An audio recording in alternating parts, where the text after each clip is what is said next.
Ngayon po, dadako na po tayo sa testimony po, no? To encourage po, no, ng ating mga kapatiran kung paano yung pag-ibig, no, ng Diyos na ginawa sa atin, no? To encourage everyone po, no? Praise God. Nais ko lang po magpasalamat kay Lord sa kabutihan niya sa buhay ng aking anak. Last week po, ano siya, yung protection ni Lord sa aking anak ay talagang labis akong nalulugod kay Lord. Kasi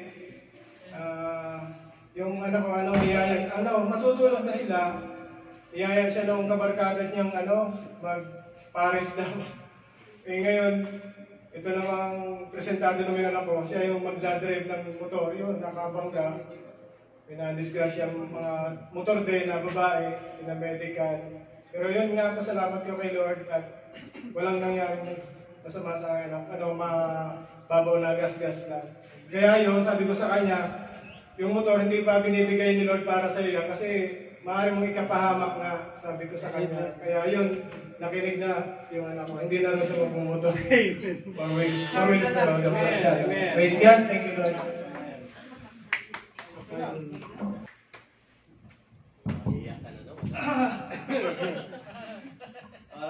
Unang-una sa lahat, no, magpasalamat talaga tayo sa ating Panginoon, no? Dahil binago niya ang ating buhay, no? At hindi lang yun, no?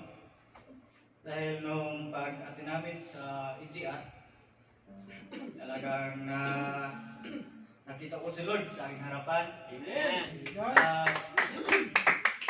Hindi lang binago yung buhay ko, nakita ko mismo siya sa puso ko na siya na ang nakaupo sa aking puso. No? Amen! Yun nga, inano ko yung sarili ko kay Lord. Lord, gamitin niyo lang po ako.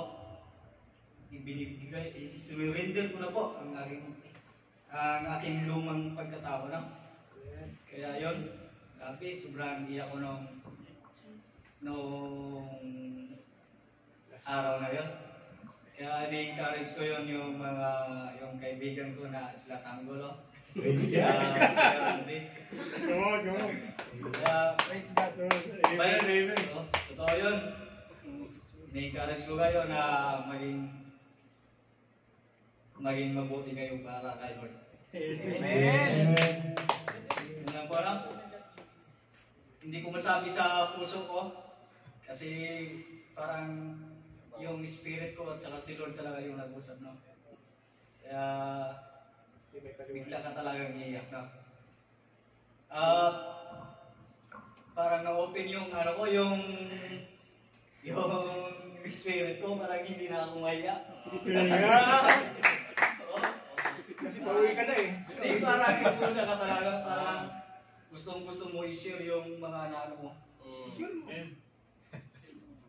Kaya, ini-encourage ko yung mga kasama ko na hindi pa na ano. Bye, sunod tayo. Amen. Thank you, Lord. Salamat, Lord. Encourage you, Lord. Gift mo. Glory to God. Wala sa buhay ng kapatid natin, Bro Johnny, no? Naalala ko nga po yan nung bago-bago, no? In-encourage ko rin siya, no? Isang buhay patutuo ko yan, no? Paano po kumilos ang Panginoon sa kanya, no? Sabi ko nga po sa kanya dati na balang araw, tatayo ka dyan sa... Ay, hindi! Ganun na kami, hindi ako tatayo dyan. Sabi niya, mahihayin ako. Ganun po, no? Marami pong binago, no? Sa buhay natin, sa kapatid natin, Bro Johnny, no? Amen. Sa pagkain lang po, dati, in-encourage ko. Kasi pares po kami na hindi nakakain ng seafoods. Ako rin po, ganun dati, nung hindi pa ako nakakilala sa Panginoon. Yun po, nung nakakilala ko sa Panginoon po, talagang mabagoy ka, nakakain ko na po yung seafoods, din ako sumasakit ng Panginoon ko. Ang tiyan ko, ganun po ang sinabi ko rin kay Bro Johnny, pares tayo kako. Pero mula nung naging Kristiyano ako, dahil lahat ng kinakain natin, lililinis na niyo ng Panginoon, malinis na yan ang kinakain natin. Ganun din po siya ngayon. Nakakain na rin po ng seafoods talaga, no? Kaya glory to God po, no? Sino pa po? Si Engineer. Si Engineer po.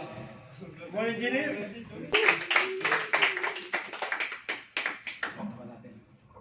Okay, salamat sa Diyos at napagbigyan tayo na mapasama sa EGR. Ngayon Hindi ako sanay sa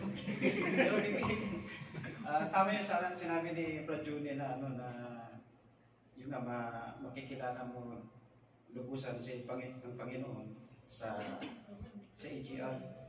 So, maiiyak ka talaga pero yung ano ba, yung medyo siyempre ako hindi ako showy pero deep inside talagang ramdam mo yung presence niya, yung ano yung Lord!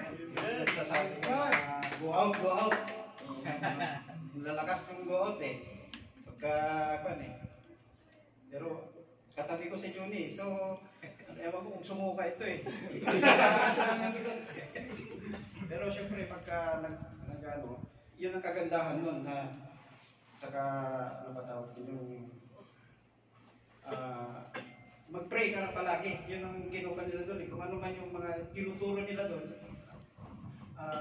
para ano yun eh. Yung pinaka-conclusion nun is yung ano, mag-pray ka palagi. Yun ang para mas lalo kang mapalapit sa Kanya. Kasi through prayers, doon muna hanap si Lord eh. Yun ang nakikita ko. So, yung mga hindi mo masagot-sagot, doon mo malalaman pagka tuturuan ka talaga, i-guide ka doon. So, sa mga hindi pa nakasubok, subukan nyo na. Yun. Hindi kayo Praise the Lord. Praise the Lord. Amen.